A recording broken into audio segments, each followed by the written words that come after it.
I'm Gus. I work full time in cold storage. I'm married and very lucky to be the dad of a gorgeous little 6-year-old.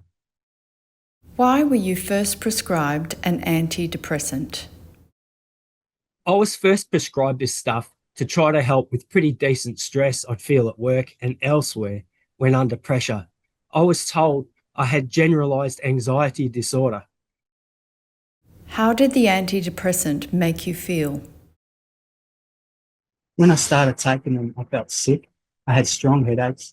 Sexual dysfunction came on quickly, which was a problem, along with diarrhea.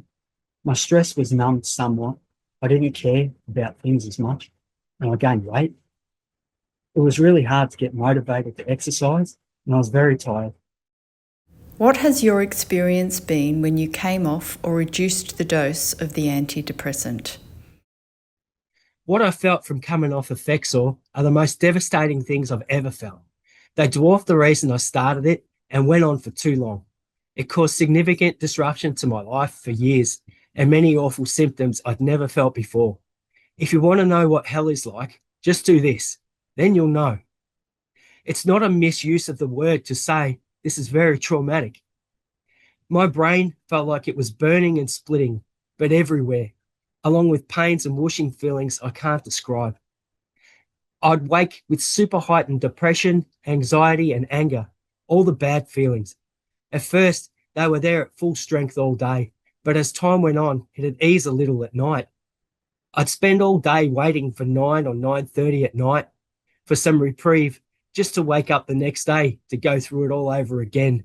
It was awful. I had spasming and pulsing feelings in my mid to lower back, which made the awful emotions even worse. I think it was some kind of adrenal storm. I wondered if I was going to die. I was forcing myself to eat. I lost around 14 kilos. My clothes became really baggy. I had diarrhea I couldn't stop. My lower leg bones felt like they were twisting. Yeah, I was severe depression, severe anxiety, severe anger, um, wondering if it was ever going to end, praying for it to end because it was so bad. I was super sensitive to light and sound, even hot and cold. I'd dim screens and TVs and everything just to take the brightness away. And I'd even wear sunglasses in my car at night to lessen the strength of car lights and those really bright lights at roadwork sites. It was too much. Once you've felt this, you compare everything to it. In my 6 year off, a close loved one of mine died. I knew it was coming sooner rather than later, and I wondered if the feelings would match what I felt in the worst of withdrawal and post-withdrawal syndrome. It's very sad to have to say they didn't, and I think that's so wrong, that something could so easily be worse than that and it be so unrecognized. It's not meant to be anything that's worse than having loved ones die, but this was worse. I feel kind of cold-hearted about it. It didn't match it, even though it was awful. It just didn't match it, and I feel like it kind of took something from me as well. You know, people, they're not built to go through this and not be changed. It's too much. It's way too much for anyone to be able to handle. It doesn't matter how tough you are. This shows you can't withstand everything.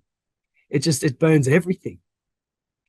When I told my doctor about the emotions and sensitivities and gut issues I was having early from coming off, it would have been, I think, within the first 6 weeks to 2 months.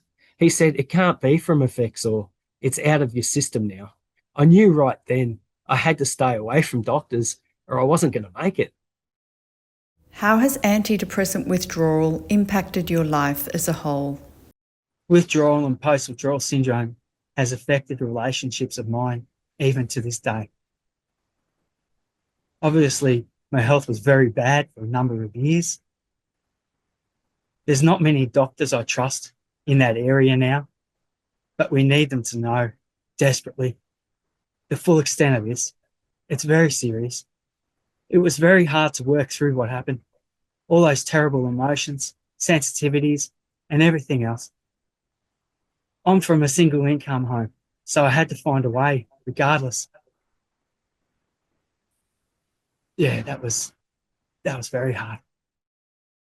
What did you do and where did you go for support? I found online groups like Surviving Antidepressants and an Effexor Facebook group to be good places for support and validation, because you see how many people around the world are suffering the same thing. You know it's real. You get to see some people make it too, which helps you keep the hope alive. There was even a YouTube channel that I found early in withdrawal. I remember watching those clips. I was bawling my eyes out because someone else out there was validating, I knew what I was feeling was real and it was going to take a long time to recover. A big thing that helped was time. It's, it's not what people in the grips want to hear, because when you're in the grips, all you want is to be free of it. But time, years, like years for me anyway, when I look back from year to year, I can see the improvements, even if they're small. But as the years go on, you see it add up and you feel it and you know you're going to make it. For me, though, my reason for coming off was the biggest thing that kept me going. You need a hell of a reason to endure that. What did you need from health services that you did not receive? I needed health services to know about this. I needed them to know what I tried telling them was real, so they could help me, or at least be understanding and not dismiss me. Last of all, I'm extremely grateful, though, to have reclaimed ownership of my brain, my nervous system, and my body, because I sure didn't own it when I took Effexor. It did. And I'll never give that up again, ever. I know now, and I learned a lot from this.